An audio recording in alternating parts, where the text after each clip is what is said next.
Donc, deuxième focus de la matinée, on va interroger la dimension économique, notamment.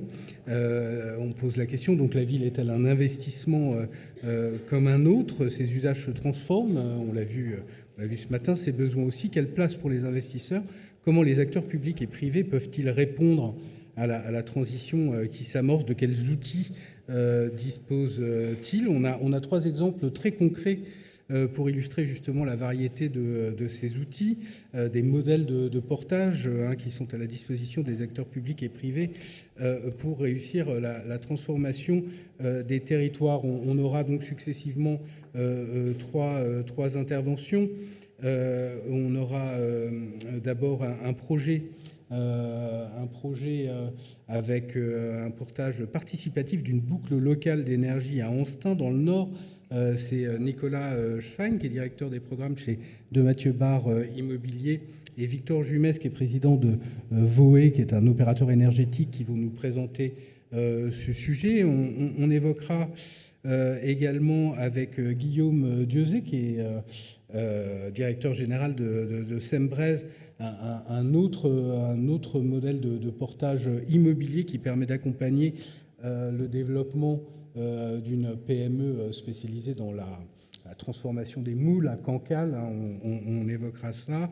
Et puis on conclura effectivement avec Vincent Aurès, qui est directeur innovation développement durable de Novaxia, pour parler d'une opération à Massy, opération qui est exemplaire, qui correspond à 100% à ce qui est un petit peu l'ADN de Novaxia, le recyclage urbain, donc la transformation de bureaux en logement. Alors, on va commencer, on commence tout au nord de la France, à Anstein. C'est un projet donc qui est porté par le promoteur de Mathieu Barre Immobilier. On a avec nous donc Nicolas Schwein. Effectivement, l'originalité du montage, c'est que il y a une société de projet qui est créée pour effectivement porter la création d'une chaufferie biomasse qui est destinée à alimenter en chauffage l'intégralité d'une nouvelle zone résidentielle. On a je ne sais plus exactement au total, mais une cinquantaine de logements, je crois, à peu près, c'est ça, ou un peu plus? 77, pardon, j'étais un petit peu court. Voilà.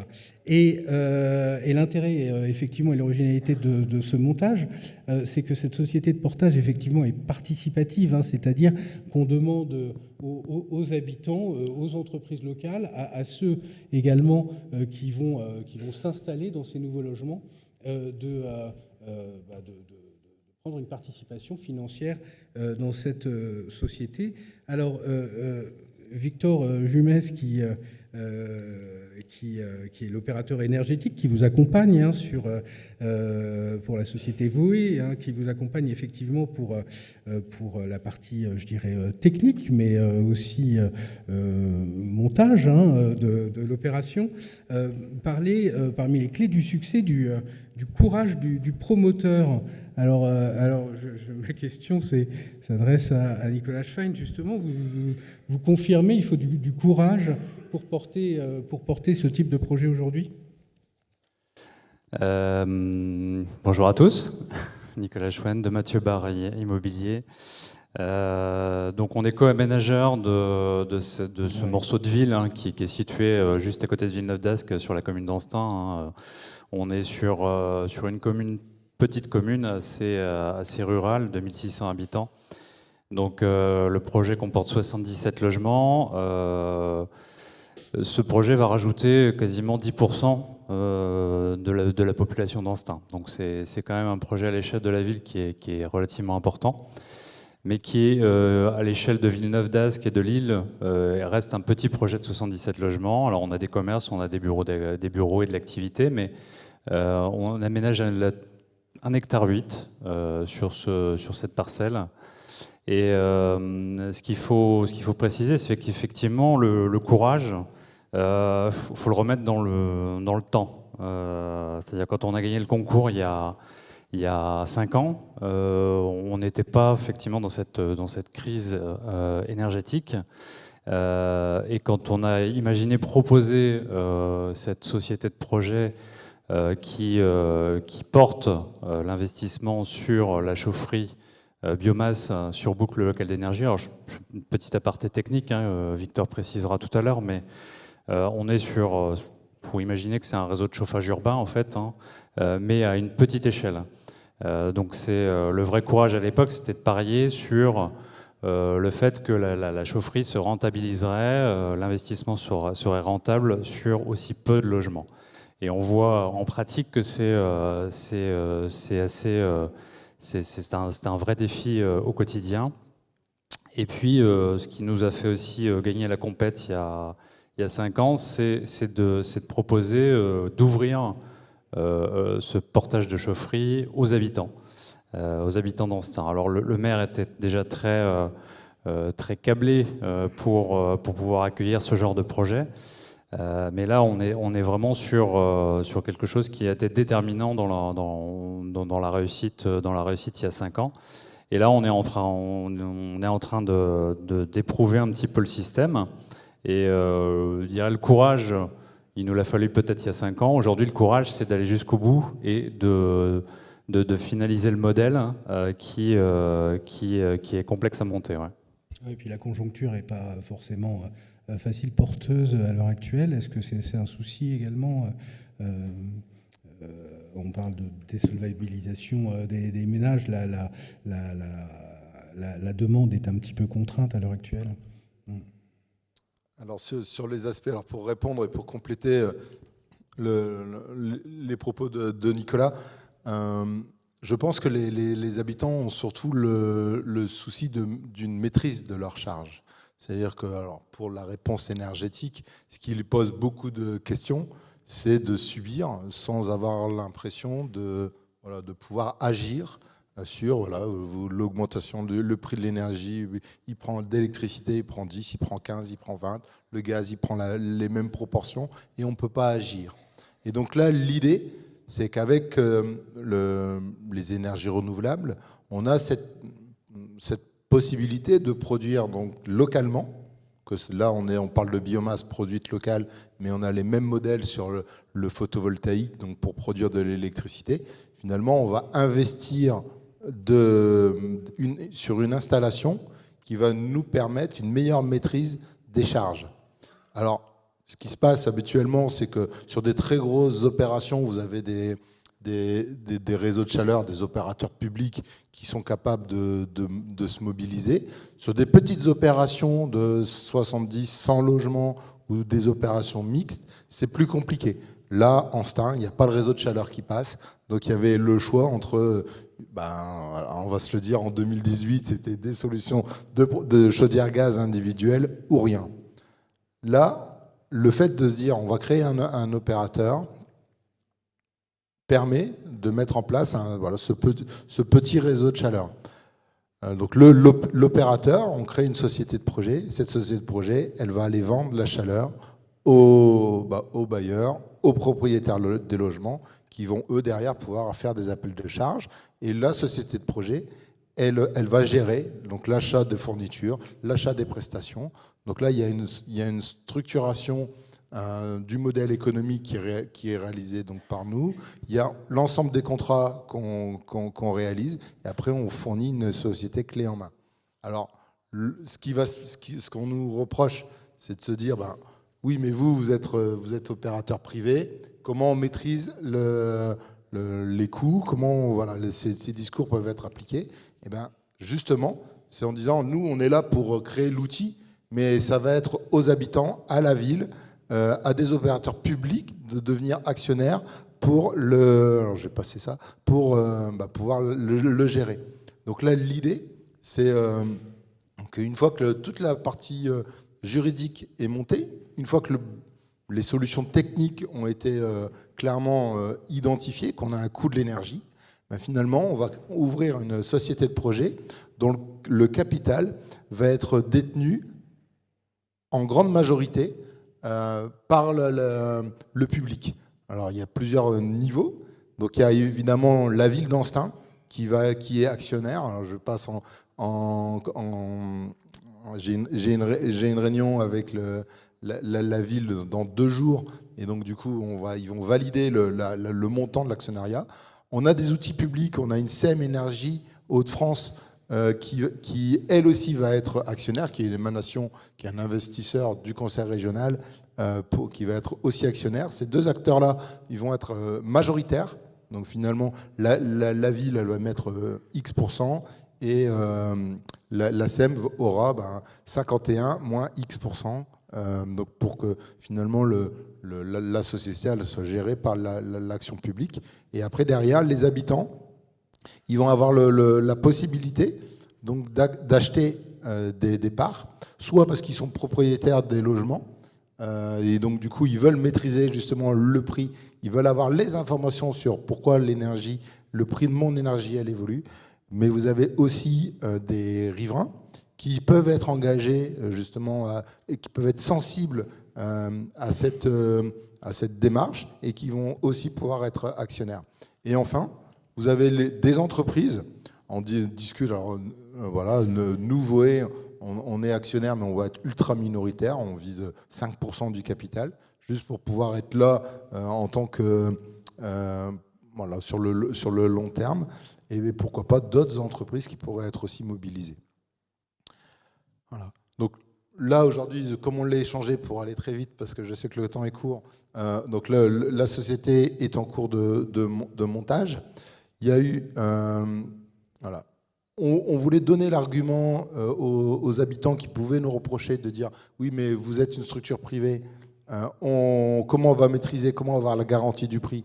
C'est en étant actionnaire. Si vous êtes dans le jeu, vous aurez l'information et vous pourrez voter pour ou contre les évolutions. Donc ça, c'était important dans la démarche qui est encore en cours, parce qu'il y a des réunions publiques qui sont encore prévues d'ici la fin de l'année, et pour aboutir à la création de la société de projet début 2024.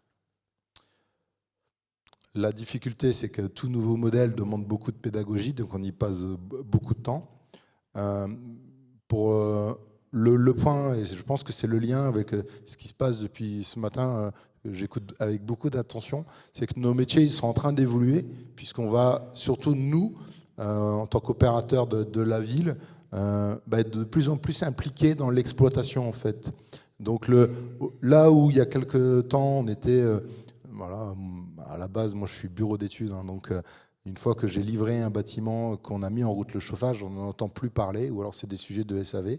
Et là, on se dit, tiens, on va être impliqué sur les 20 prochaines années sur le projet et sur la gestion énergétique. Et ça change énormément en fait notre façon de concevoir en fait les équipements techniques. Et je suis sûr que, bon, là on parle beaucoup de foncière, je suis sûr que cette réflexion permet de radicalement changer notre façon de réfléchir la ville. Merci Victor Jumez. Alors effectivement, aux sociétés de projet, vous me disiez, il y en a pas tant que ça en France, hein, on en compte une centaine à l'heure actuelle. C'est un outil qui ne s'est pas complètement démocratisé. Qu'est-ce qu'il faudrait faire pour effectivement démocratiser cet outil, le faire connaître? Alors le partage d'expérience, alors on a aujourd'hui l'opérateur énergétique et surtout l'ouverture à des acteurs publics, c'est très récent. Hein, donc c'est un outil qui est intéressant je pense, pour des petites opérations. Donc le fait de partager ces expériences, c'est intéressant. Après, là, ce qu'on a besoin, c'est surtout d'accompagner les collectivités, les villes, pour leur expliquer que c'est des actions possibles, de mettre en place des outils financiers, voilà, pour qu'ils puissent investir dans ces sociétés de projet. Et après, il faut, voilà, le point dur, c'est les difficultés de compétences, où il faut arriver avec des solutions clés en main, avec des outils où finalement la ville, elle a entre guillemets juste à se dire, ok, je participe, mais ça ne va pas me mobiliser un temps plein un de mes salariés, parce que justement, elle n'a pas ce temps plein disponible, quoi. Nicolas Schein, juste une question rapide. C'est finalement un argument de vente, le fait d'arriver avec une solution complètement clé en main. Comment, à l'épreuve du terrain, vous voyez la validité de ce modèle un peu global? C'est en tout cas s'inscrire effectivement, comme l'expliquait Victor, sur redonner la main aux usagers, redonner la main aux habitants. Voilà. Et ça, c'est un argument massu dans n'importe quelle compétition. Nous, co-aménageurs avec la SEM Ville Renouvelée, on a fait ce choix-là parce que on avait des convictions aussi. Et puis, on avait, comme je l'ai dit, un contexte très favorable avec le maire d'Anstin qui était aussi... il n'y a pas eu besoin de cette pédagogie. Il n'y a pas eu besoin avec lui d'expliquer, de réexpliquer. Et donc, pour polliniser, en fait, il faut prouver. Et là, on est en train d'éprouver effectivement un modèle de chaufferie de taille moyenne entre effectivement le méga chauffage urbain et puis le chauffage individuel. Et c'est par l'épreuve, par le temps, par le retour d'expérience qu'on arrivera à convaincre l'ensemble des acteurs. Merci. Alors, on va passer, on va quitter le nord, on va partir en Bretagne, effectivement, à Cancale. Cancale, on connaît les huîtres. On connaît moins les moules de Cancale. Vous allez nous en parler un petit peu, Guillaume Dieuze. Effectivement, vous êtes donc directeur général de Sembrez, qu'on connaît bien, c'est un acteur historique, très ancien, qui a contribué largement à la transformation du territoire.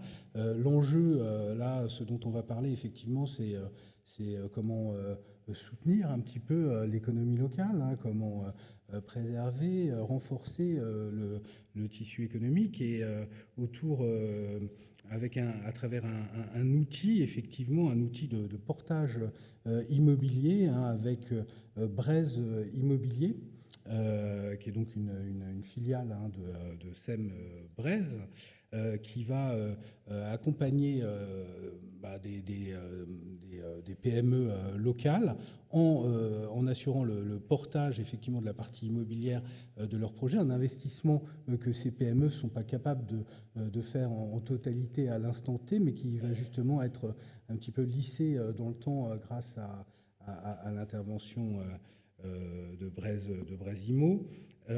Donc il y a une vraie prise de risque finalement dans ces interventions.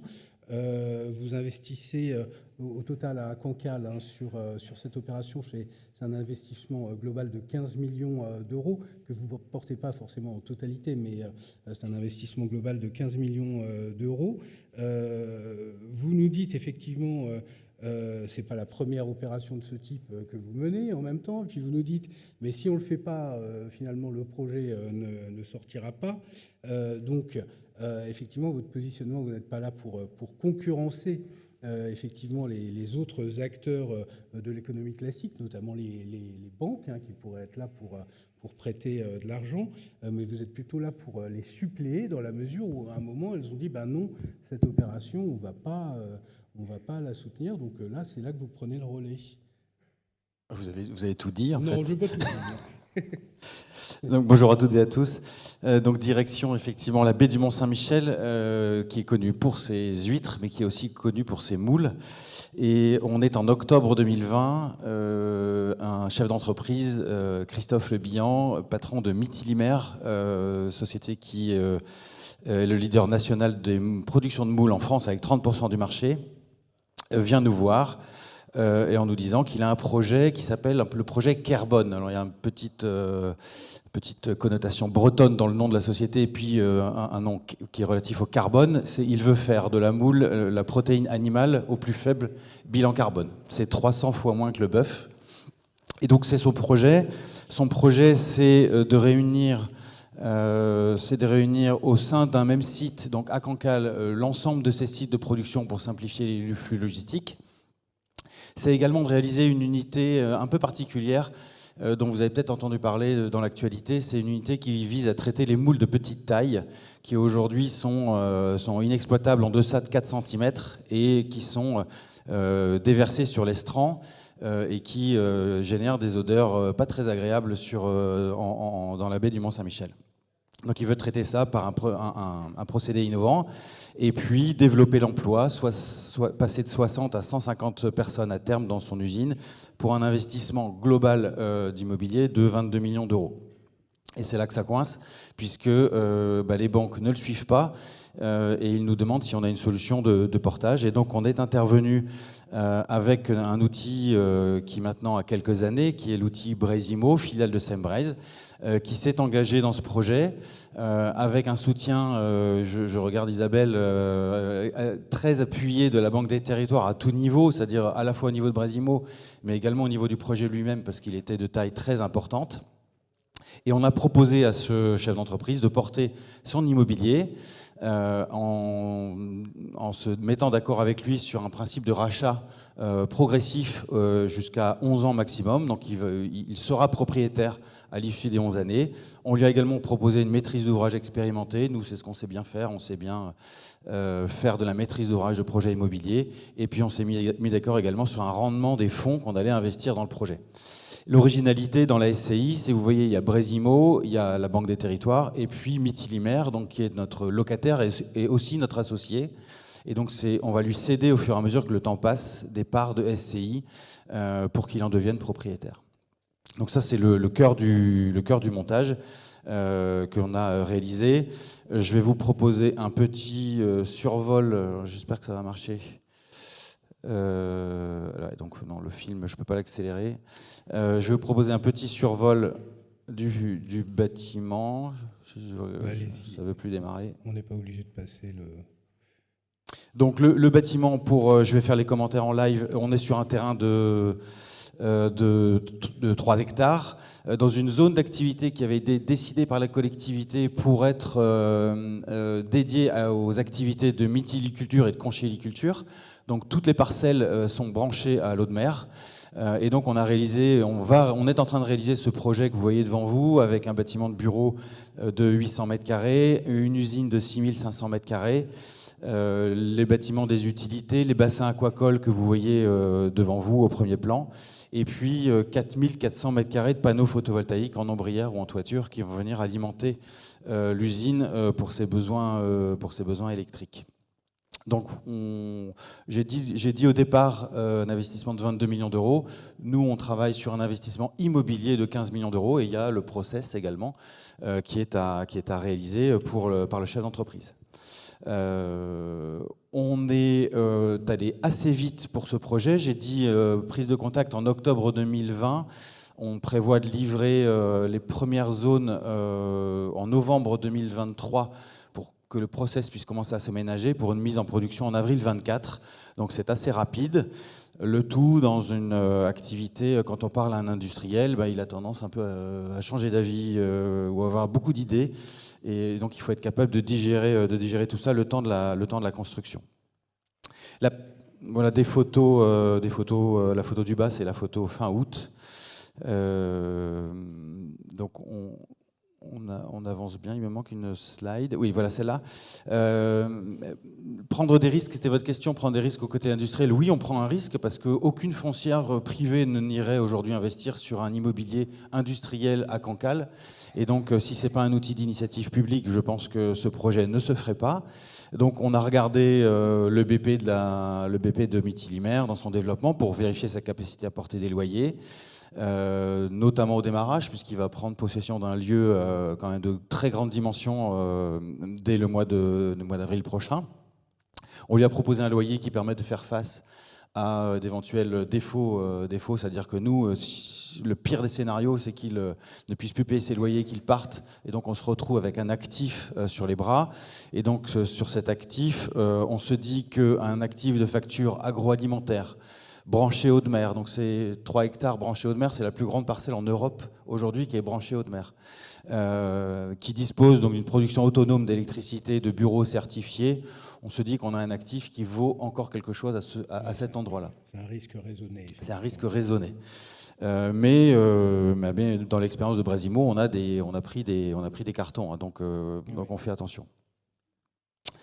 Voilà. Et puis pour conclure, les difficultés rencontrées et les clés de succès. Les difficultés, c'est de façon assez classique l'adaptation, la définition des besoins. C'est toujours très compliqué de faire dire à un industriel ses besoins. La mobilisation des fonds propres, le montage financier de l'opération, c'est fait pile au moment où les taux d'intérêt ont commencé à s'envoler. Donc on avait fait un premier montage, puis un deuxième. Le montage juridique, lui, n'a pas été simple non plus, puisqu'il a fallu, comme vous l'avez vu, faire appel à pas mal d'acteurs. Les facteurs clés de succès, là aussi, un peu comme dans tout projet, l'affectio societatis très fort, il faut que ça marche entre nous, parce que un projet, c'est jamais un long fleuve tranquille, donc il faut être capable d'affronter ensemble un peu des tempêtes. Une maîtrise d'ouvrage dans la construction, ça c'est l'apport qu'on a eu. Et puis un accompagnement financier très important, j'ai signalé là la région et l'Union européenne qui subventionnent très fortement le process. Donc il y a environ 7 millions de process et la moitié est subventionnée par l'Union européenne, par les fonds FEAMP. Et donc ça a été clairement aussi un facteur clé de succès. D'accord. Avec ce projet de Brésimo, et j'en conclus par là, donc c'est notre 10e projet. Celui-ci est le plus gros. Pour poursuivre l'accompagnement sur le terrain, on vient de s'engager et on vient de conclure d'ailleurs une augmentation de capital à laquelle la Banque des Territoires a largement également contribué, ainsi que tous les acteurs présents pour poursuivre les investissements et attendre les premiers débouclages. Le débouclage, c'est quand l'industriel nous rachète nos parts et qu'on sort pour réinvestir le capital ailleurs dans d'autres projets. Merci. Merci à vous. Alors justement, effectivement, mais pour poursuivre sur ce que vous dites à l'instant, vous êtes en train de faire votre premier débouclage, 10 projets au total portés depuis l'origine. Quel bilan finalement tirez-vous? Vous dites vous avez parfois pris des pains, des coups. Quel bilan général vous tirez de ces interventions? Un bilan très positif. On a accompagné des projets qui n'auraient pas vu le jour sans cette intervention. On a eu une très grosse difficulté sur une usine de fabrication de masques au moment de la crise Covid, où on a très rapidement, sur sollicitation de l'État, installé une usine de production de masques qui s'est cassé la figure au bout d'un an. Puisque la réalité économique elle n'a pas vendu les masques qu'elle aurait dû vendre. Donc aujourd'hui, je suis propriétaire d'un actif, donc si quelqu'un est intéressé, je suis preneur. Autrement, on a quelques industriels qui ont rencontré des difficultés liées au Covid aussi, comme tout le monde. On a pu discuter avec eux, on a fait des plans de réétalement de loyer, etc. On a regardé un peu comment on pouvait les accompagner. Donc aujourd'hui, on a un carton, 9 projets qui vont plutôt bien avec Mithilimer qui va se livrer, et puis des perspectives intéressantes. D'accord. Merci beaucoup. Alors, on va passer à Novaxia, à l'opération de Massy avec Vincent Aurez. Merci d'être avec nous. Donc, vous êtes directeur innovation et développement durable de Novaxia. Vous allez nous parler effectivement du métier de Novaxia avec cet exemple, à travers cet exemple de Massy. Il s'agit donc l'activité je dirais principale de Novaxia consiste à transformer des bureaux obsolètes en logements. Il y a des réserves absolument considérables, notamment sur toute l'Île-de-France. Je crois qu'on estime à près de 4,5 millions de mètres carrés, 4,4 millions peut-être de mètres carrés, les surfaces de bureaux obsolètes et les bureaux vacants finalement sur l'Île-de-France. Et effectivement, tout le modèle économique de Novaxia consiste effectivement à transformer un actif qui a perdu sa valeur en un actif qui, lui, présente une réelle valeur, donc du logement, puisque effectivement, si on superpose un petit peu les cartes des prix au mètre carré entre le logement et le bureau sur l'Île-de-France, on s'aperçoit que justement, il y a des gaps très importants à certains endroits, et notamment en première couronne, où effectivement les bureaux ont perdu leur valeur, mais les logements, eux, ont pris énormément de valeur. Donc voilà, c'est un petit peu la base de votre modèle.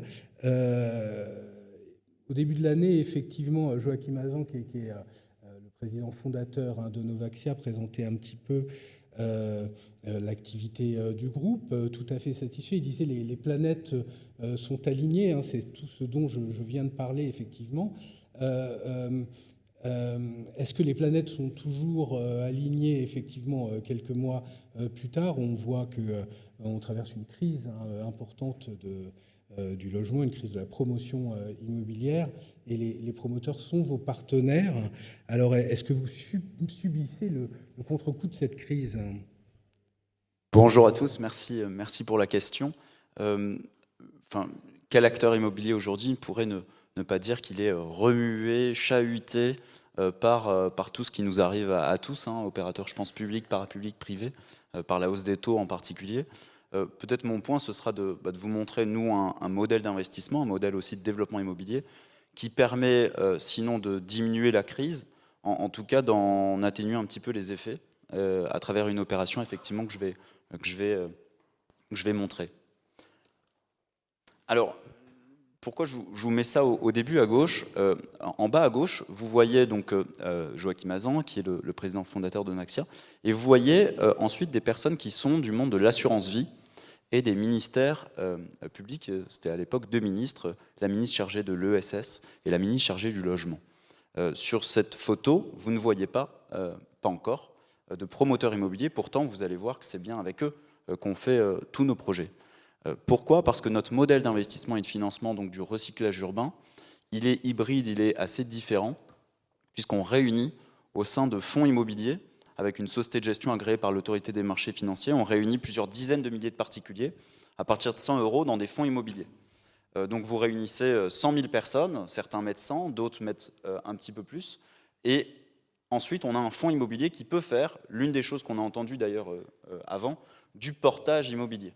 Le portage immobilier qui est un petit peu l'un des cailloux dans la chaussure du recyclage urbain. Quand vous achetez un actif de bureau vide, à l'achat, ça coûte beaucoup plus cher qu'une opération où il n'y aurait pas déjà du foncier artificialisé. Premier caillou dans la chaussure du recyclage urbain. Deuxième caillou dans la chaussure, vous pouvez faire moins de dettes, moins d'effets de levier, encore plus aujourd'hui. Pourquoi? Parce que vous avez un temps entre le moment où vous achetez un bureau et le moment où vous pouvez commencer les travaux de logement sur certains sites. Vous avez un temps de portage entre 1 et 2 ans. Autrement dit, le recyclage urbain en soi, il est très consommateur de fonds propres. Et donc les promoteurs immobiliers en font à l'échelle nationale, mais il y a de plus en plus des partenariats, alors notamment avec Novaxia et avec nos fonds donc, immobiliers, qui font des partenariats investisseurs-promoteurs. Qu'est-ce qu'on fait? Nos fonds immobiliers, pour le compte d'investisseurs particuliers, on investit sur un actif, par exemple celui que vous voyez en bas à droite, à Massy. Nous achetons ici un site qui était vide depuis plusieurs années. On l'achète avec ici plusieurs acteurs immobiliers, notamment Emerige et Interconstruction. On fait une société de portage immobilier. Et puis au moment où il y a l'obtention du permis de construire et qu'on peut commencer l'opération de transformation, de recyclage en logement. Pourquoi je dis recyclage? Parce que parfois on détruit le bâtiment, parfois on le garde. Ici on le garde en partie. Lorsqu'on transforme en logement, eh bien, il y a une société de copromotion qui arrive et les promoteurs peuvent bien sûr développer, commercialiser les logements. Donc c'est un modèle hybride où vous avez besoin de portage immobilier, tout comme les 2 exemples qu'on a vus précédemment, mais qui consomment beaucoup de fonds propres.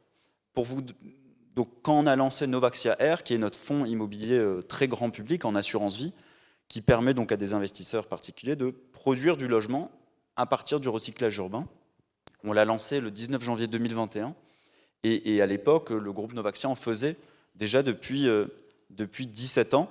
On avait par exemple fait des opérations comme ici, rue Planchat à Paris, de transformation de bureaux en logement. Vous voyez à gauche avant et puis à droite après. Donc on avait déjà cet ADN depuis 17 ans. Le changement d'échelle est de rentrer dans l'assurance vie, c'est-à-dire 44 millions d'épargnants potentiels qui peuvent produire du logement, donc dans la mécanique financière que j'ai évoquée. En 2021, on avait déjà une pénurie de logements structurels en France et on avait déjà du mètre carré de bureaux vides. Néanmoins, on n'avait pas les outils financiers pour faire des partenariats avec les promoteurs, au niveau de Novaxia notamment, pour densifier, démultiplier les opérations de recyclage urbain. Aujourd'hui, nos opérations, au sein du fonds immobilier Novaxia Air, c'est plus de 22 000 logements mis en production. Alors, ils ne sont pas encore livrés. Le fonds a commencé à collecter il y a 2 ans.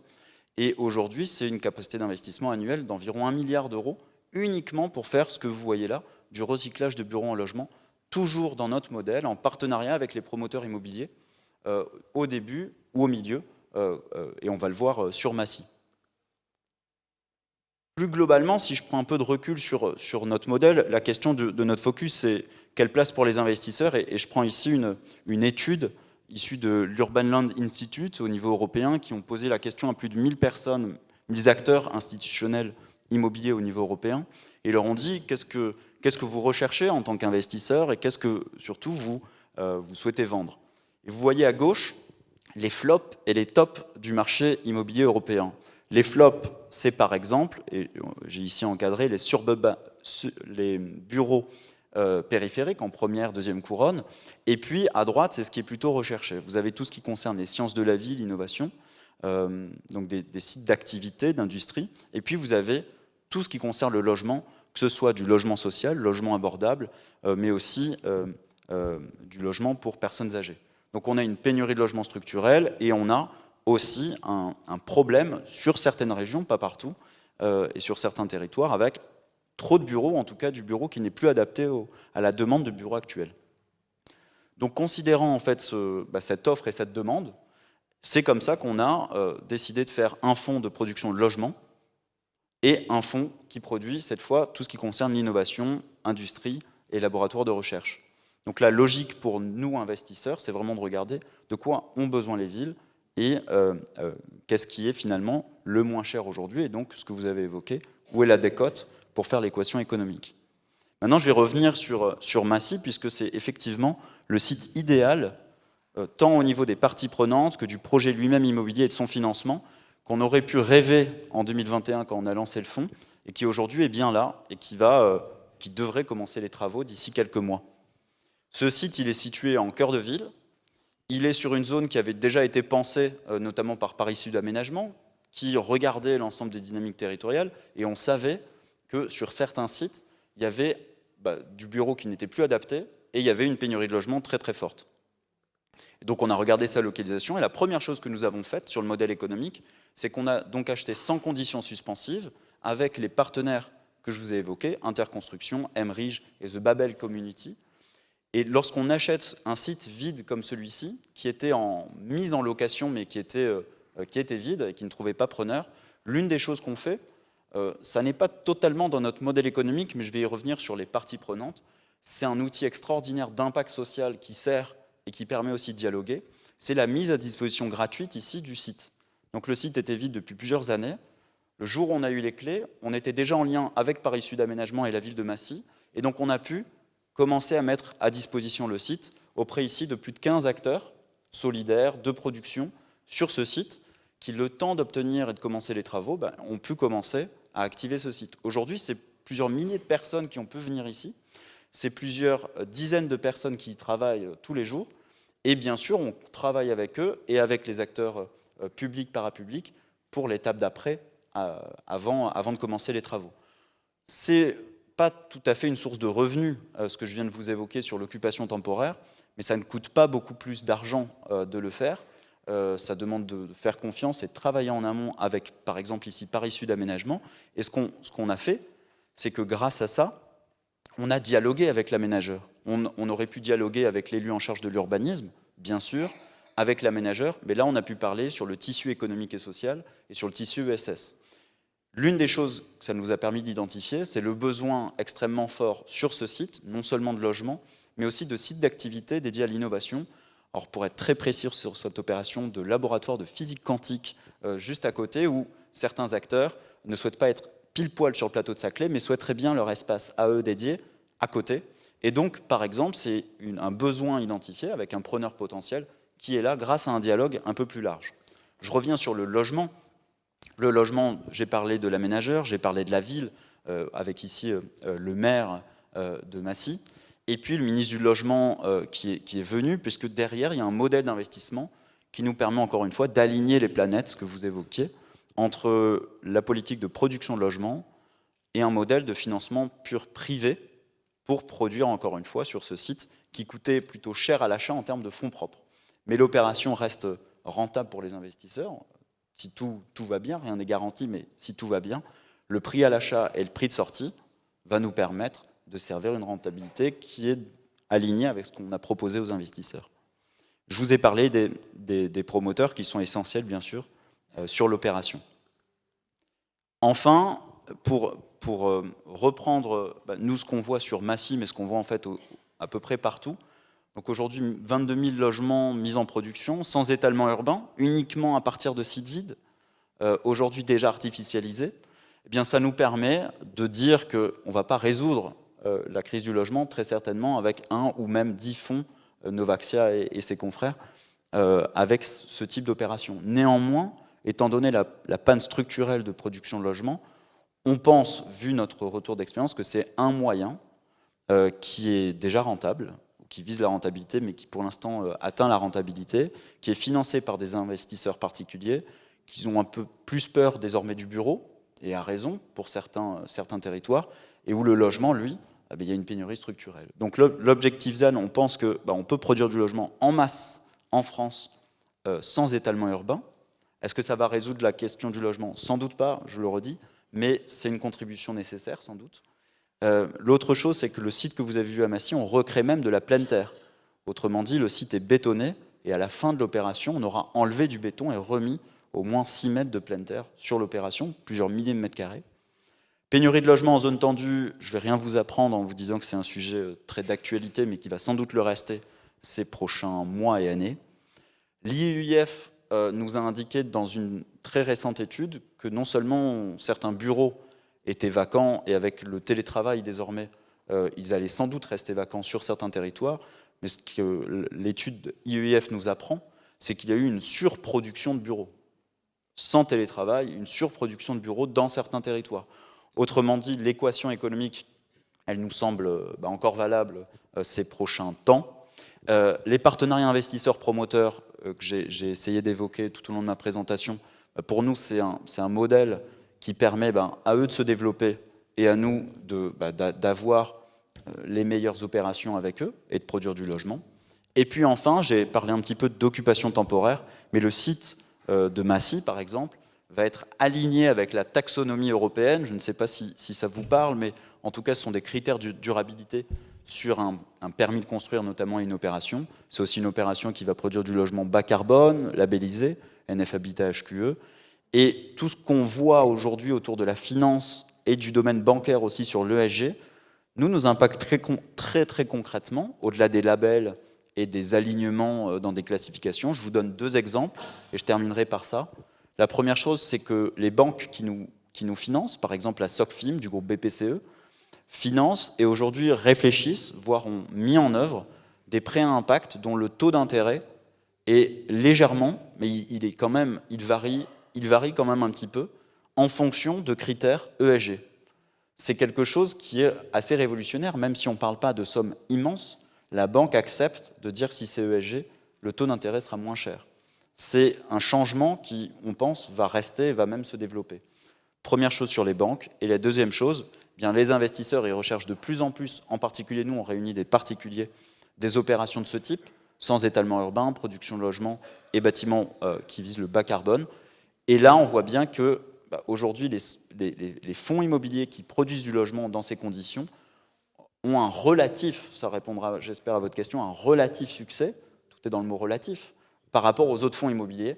Et donc sur le marché de l'épargne, aujourd'hui, l'attractivité des fonds de recyclage urbain, elle est plutôt bonne de manière relative sur le marché de l'épargne immobilière. Donc on reste confiant. Maintenant, on se bat sans doute avec beaucoup d'acteurs dans cette salle sur les opérations pour qu'elles puissent aboutir et qu'elles puissent produire de l'impact. Merci. Merci. Merci. Effectivement, vous parliez de la valeur verte aussi que vous pouvez apporter les opérations de recyclage urbain. Il y a aussi une partie désartificialisation, désimperméabilisation, comme c'est le cas d'ailleurs à Massy. Je crois qu'au total, vous avez créé près de 100 000 m² de pleine terre sur les opérations qui sont engagées aujourd'hui. C'est aussi un aspect très important. Et effectivement, la valeur portefeuille, la valeur verte des portefeuilles, c'est vraiment un critère de choix important aujourd'hui pour les investisseurs. Effectivement, et c'est aussi l'un des éléments importants dans nos dialogues avec les collectivités territoriales, par exemple. On est devenu société à mission, donc autrement dit, quand on a pu devenir société à mission, on s'est engagé, on a été le premier acteur en immobilier à faire ça, à se dire on va arrêter l'étalement urbain, on va même se spécialiser sur le recyclage urbain. Qu'est-ce que ça veut dire? Ça veut dire qu'on a changé les statuts juridiques de la société Novaxia et du groupe Novaxia pour dire qu'on ne fera plus d'étalement urbain au niveau global de toutes nos opérations chaque année. Et donc, effectivement, ça a spécialisé l'ensemble des investisseurs. On a aussi une branche de copromotion, donc avec les promoteurs immobiliers avec qui on travaille, pour se spécialiser sur tout ce qu'on vient de voir sur le recyclage urbain, qui demande plein d'expertise. Et donc, ça, c'est une chose, ça nous a permis de nous spécialiser. Deuxième chose, ça permet d'être cohérent dans un dialogue avec les collectivités qui recherchent de plus en plus aussi une cohérence sur le ZAN, notamment. Et puis la troisième chose, ce que ça nous a permis, c'est encore une fois de nous spécialiser. Donc des fois on dit non à certaines opérations potentiellement rentables, mais du coup on est peut-être mieux identifié sur des opérations de ce type. Bon, merci à tous. Donc, on est revenu complètement dans les temps, donc on a le temps de prendre des questions de la salle pour conclure ce focus. Est-ce qu'il y a des questions pour nos intervenants? Puis est-ce qu'on pourrait avoir un micro? Ça, oui, voilà, parfait, on a un micro également.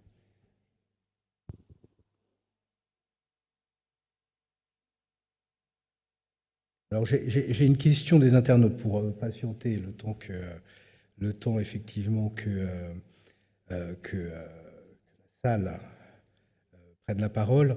J'ai une question sur Internet, c'est David Canal de l'ADEME qui pose la question: pourrait-on avoir la référence exacte de l'étude marché Top Flop, donc Vincent Aurès, elle s'adresse à vous, sur les besoins de la ville présentée au slide précédent. Alors je dis ça de mémoire, Ouais. mais l'ADEME peut nous contacter si jamais il la retrouve pas comme ça. C'est Urban Land Institute. Et je crois que c'est le European Survey, donc ils font ça chaque année, et c'est l'étude européenne donc sur l'investissement immobilier au niveau européen. C'est une étude qui est parue en mai de mémoire. D'accord. Alors sachant que d'une année sur l'autre, c'est vrai que les paramètres économiques peuvent changer très vite. Vous me parliez de la valeur de certains bureaux qui s'effondrent véritablement sur certains secteurs. Ça peut être très rapide en fait, les inversions. Effectivement, vous parliez aussi du nombre de mètres carrés de bureaux vides. Donc 4 millions, plus de 4 millions aujourd'hui sur la seule région Île-de-France. Certaines estimations prévoient un doublement sur les prochaines années du nombre de mètres carrés de bureaux vides. C'est-à-dire que 4 millions va plutôt nous apparaître potentiellement comme un stock bas de bureaux vides. 4 millions de mètres carrés de bureaux vides. Donc on peut en faire plein de choses. Il y a plein de demandes sur le territoire francilien, mais sans doute aussi dans d'autres grandes métropoles françaises, parce qu'on investit, nous, au niveau européen et dans toutes les grandes métropoles. Donc première chose. Et ensuite sur effectivement les valorisations, il s'est passé plusieurs choses sur le marché de l'investissement immobilier. C'est que vous avez certains acteurs qui détenaient de l'immobilier, qui pour plein de raisons ont dû se désensibiliser à l'immobilier, et donc ont dû, et on cherche encore aujourd'hui, à vendre des biens immobiliers qu'ils avaient. Et donc les valeurs qui avaient déjà une décote à l'achat pré-Covid, on commençait à en avoir encore plus ou durablement post-Covid, et dans le marché actuel, avec notamment les taux et l'exposition à l'immobilier de certains acteurs institutionnels notamment, eh bien vous avez certains actifs. Pour vous donner le dernier exemple en date, effectivement, une autre opération que nous venons d'acheter, assez similaire à Massy, mais qui n'est pas sur le territoire de Massy, dans la première couronne aussi de Paris, la valorisation a perdu moins 70%, par rapport au même jour l'année dernière sur le prix d'achat. Donc nous, on est ravis pour nos investisseurs, encore une fois, puisque derrière, on va pouvoir produire du logement et l'équation économique sera normalement plus simple pour pouvoir faire cette opération. Et toujours en lien avec des copromoteurs. D'accord. Alors est-ce qu'il y a des questions dans la salle? Je ne sais plus où est... prendre la parole.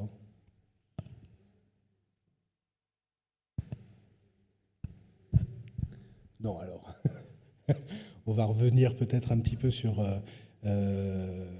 les expériences des uns et des autres. Qu'est-ce que ça vous inspire? Par exemple, Nicolas Schwein, vous venez d'entendre parler Vincent Aurez. Il y a effectivement des nouveaux acteurs aussi qui font leur entrée dans le monde de l'immobilier, dans le monde de l'aménagement. On a effectivement, avec une surface financière importante, des revenus différents. Il y a des nouvelles formes aussi de collaboration qui se créent avec ces acteurs. Comment vous abordez, vous, justement, cette transformation de l'environnement économique? Ouais, ce qui est très important, je pense, c'est de partir en amont, et on l'a vu à Massy, avec un pool de partenaires, en fait, au départ, hein. Donc on a, nous, chez De Mathieu Barre, on s'est adossé à un fonds également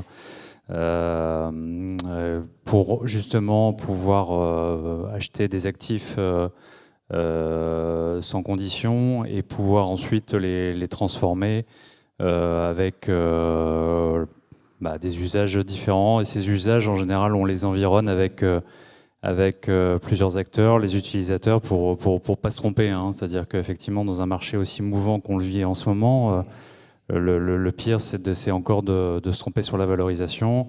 On le voit sur les actifs Euralil, donc Prime, lillois. On a effectivement, en un an, on a un point sur les taux prime, il y a un point et demi d'écart, voire deux pour certains. Donc on a une chute vertigineuse sur les actifs de bureau qui interroge, qui questionne, et qui, je pense, de la part des acteurs publics, oblige aussi à assouplir un petit peu l'ensemble des conditions de transformation. Je travaille sur des projets où la mutation logement est pas possible pour une raison de PLU.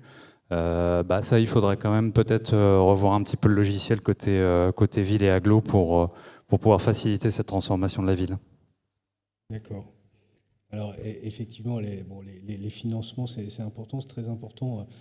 Pour vous, Guillaume Lieuset, vous parliez effectivement du soutien de la Banque des Territoires, notamment avec beaucoup une action très forte en direction des EPL, qu'il s'agit de SEM ou autres. On voit que finalement, dans l'équilibre économique de votre opération, les subventions, c'est aussi possible parce qu'il y a soit des subventions, effectivement, qui peuvent venir de l'Union européenne, de la région, soit évidemment des solutions financières qui sont apportées par des partenaires comme la Banque des Territoires.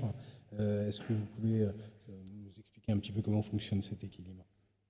Oui, alors, la taille de l'opération faisait qu'on était un petit peu court, enfin, pour faire l'opération. Donc, sans l'appui de la Banque des Territoires au sein même de la SCI projet, je pense que ça aurait été compliqué pour nous comme pour l'industriel. Donc, ça a été quand même un facteur de déblocage important. Voilà. Après, il faut créer l'affectio societatis dont je parlais tout à l'heure. Il faut le créer à 3 là où on était 2 au départ.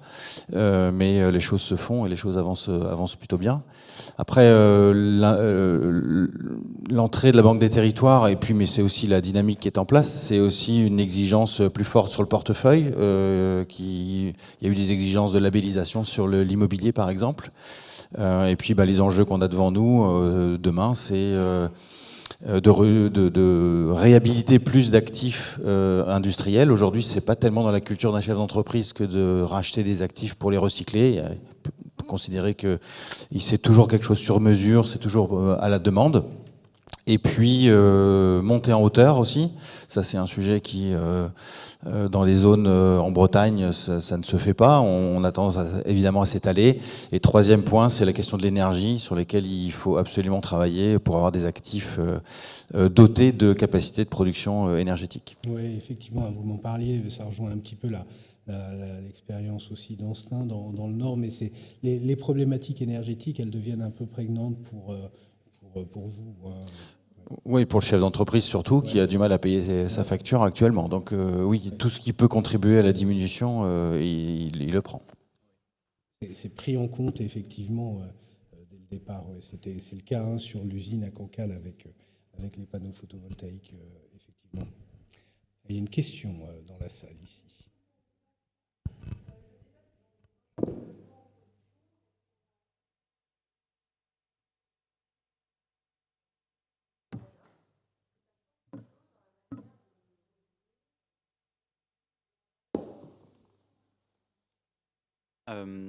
Alors, la réponse, c'est je ne suis pas sûr qu'on ait des opérations de ce type encore.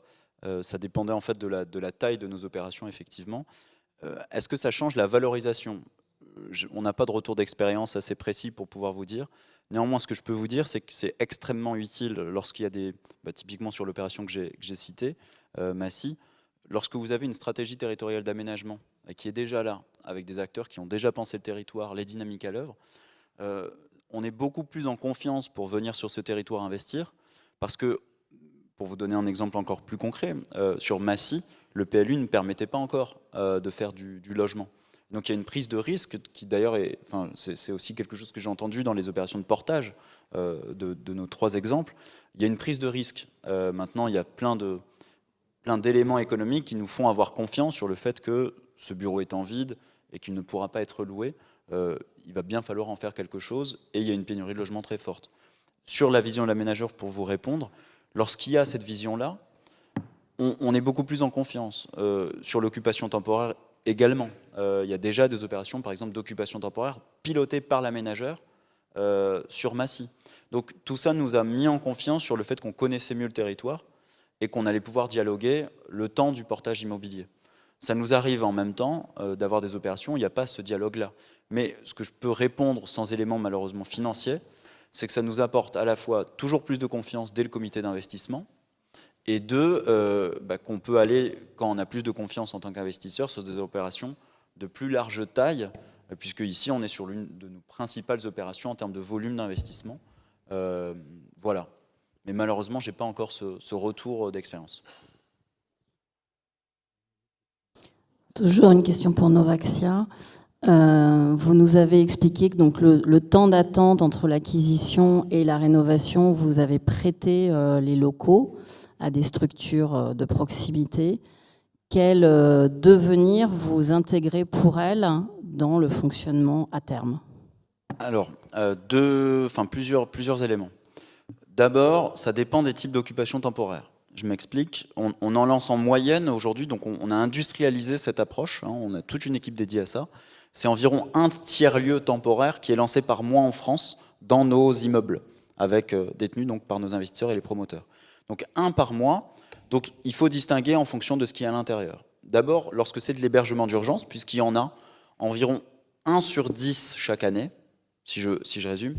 Là, on regarde de manière extrêmement précise avec les partenaires spécialisés, type Habitat Humanisme notamment, la réintégration dans un logement pérenne des personnes hébergées temporairement en hébergement d'urgence. Jusqu'à présent, dans l'ensemble de nos occupations temporaires, 100% des personnes qui étaient soit à la rue, soit dans des hôtels d'hébergement d'urgence qui sont passées par ces occupations, ont ensuite accédé à un logement pérenne. Mais il y a une attention extrêmement particulière, beaucoup d'énergie aussi, pour faire en sorte qu'il y ait ce schéma et qu'il ne retourne pas dans une précarité. Ensuite, sur la grande majorité, on n'est pas sur l'hébergement d'urgence. Et là, il faut distinguer encore 2 types. Vous avez ceux qui essayent, donc nous, comme c'est gratuit, on essaie des acteurs qui veulent tenter des choses. Ce sont soit des associations ou des entreprises qui n'avaient pas les moyens d'innover, et donc l'économie de charge qu'on leur fait leur permet de réallouer en testant des choses. Je donne un exemple, le Secours Populaire, association bien connue, bien présente, en leur mettant à disposition un lieu, ils ont pu tester des choses et de nouveaux services. Lorsque c'est ça, on les laisse mettre de l'avenir et de voir en fait si ça marche ou pas. Parfois ça marche pas, ils essayent des choses, parfois ça marche très bien, et on voit les acteurs qui se pérennisent, soit avec les mairies, ça nous est arrivé notamment, la mairie était tellement heureuse d'une nouvelle association de distribution alimentaire qu'elle lui a proposé un site, soit on peut essayer dans d'autres sites de les pérenniser. Donc ça, c'est les essais-erreurs. Et puis vous avez la troisième type sur laquelle on est en train de travailler à l'heure actuelle et que ça a commencé, donc c'est déjà à l'œuvre. Je n'ai pas parlé dans nos fonds immobiliers en assurance vie, on a construit quelque chose où 5% de tout l'argent collecté va sur la pérennisation de tiers-lieux. Et donc, le fonds a été lancé, c'était le premier fonds immobilier solidaire en assurance vie, et ça nous a permis, la partie solidaire, c'est ces fameux 5%, sur les 95% restants, c'est la systématisation notamment de l'occupation temporaire, des clauses d'insertion dans les chantiers. Mais si je zoome sur la pérennisation, qui était votre question, Eh bien, ce qu'on est en train de faire, ça a déjà eu lieu, puisqu'il y a déjà une adresse au 43 rue Saint-Charles, vous pouvez y aller, c'est là, les associations sont là. Eh bien, on a acheté un site où on pérennise des acteurs du temporaire à la moitié du prix du marché, mais de manière plus pérenne que le marché du temporaire précaire, mais moins pérenne sur 9 ans que le marché libre. Donc on est sur 3 à 6 ans. Et donc ça, c'est la pérennisation, et ça, c'est un modèle financier dont je n'ai pas trop parlé, mais qui est effectivement puissant sur des opérations de large taille. Il y avait une question sur si le site, si l'acteur se développe en occupation temporaire sur le site, est-ce qu'il est prévu d'y rester plus tard? Pour tout vous dire, jusqu'à présent, ce n'est pas encore arrivé. Pourquoi? Parce que souvent, quand on achète, eh bien, on ne sait pas encore ce qui va avoir lieu dans l'occupation temporaire. Par contre, on sait très bien, nous, l'équation économique qu'on va rechercher. Ça n'est pas parce que ça n'est pas encore arrivé qu'on n'est pas en train d'y travailler. Il y a déjà eu des pérennisations partielles de partenariats avec les futurs preneurs, mais il n'y a pas encore eu un local. Néanmoins, le site grandit. Aujourd'hui, c'est un pool de 500 structures dans toute la France qui sont en recherche, et c'est tout un réseau. Certaines sont devenues des entreprises plus florissantes dans le domaine culturel, par exemple. D'autres sont des acteurs solidaires qui sont devenus plus importants. Donc voilà, on y travaille, on a toute une structure dessus. Et ça dépend finalement des opérations. Merci. Je crois qu'on en a fini avec les questions. Merci beaucoup. On est juste à l'heure, donc on va pouvoir prendre notre petite pause déjeuner. On fête aussi les 20 ans de Cadre de Ville. Donc si vous voulez boire une coupe de champagne à la santé de Cadre de Ville. Merci.